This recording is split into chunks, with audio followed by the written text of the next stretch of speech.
गोदा-काठच्या गावांना सुनील बापू आर्दड यांची भेट।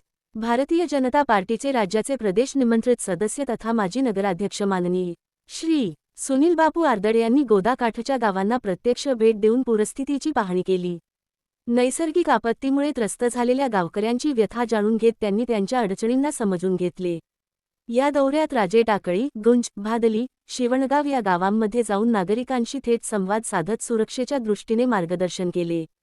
अन्न, पाणी तसेच दैनंदिन गरजांबाबतची माहिती घेऊन सर्व पूरग्रस्त शेतकऱ्यांची सोय त्यांनी मातोश्री कॉम्प्लेक्स येथे केली। तसेच तातडीने मदतीसाठी आवश्यक ती पावले उचलण्याचे आश्वासन दिले। गावकऱ्यांशी आपुलकीने संवाद साधत त्यांच्या अडचणींना न्याय देण्याचा ठाम निर्धार त्यांनी व्यक्त केला। या प्रसंगी अंकुशराव बोंबडे, कैलास दादा शेळके, रमेशराव काळे, बाळू बहिर, जयराम मिसाळ, सदाशिव यादव, रमेश शिंदे, गणेश गुज्जर, पंढरीनाथ शिंदे, अंकुशराव देशमुख, कैलास बडे, बालासाहेब भोसले, मसुराम जिजा तौर, राजेभाऊ तौर, शुभम तौर, विजय तौर यांच्यासह भाजपाचे कार्यकर्ते व मोठ्या संख्येने गावकरी उपस्थित होते। माधव न्यूज महाराष्ट्र, संपादक सुरेश पोटे।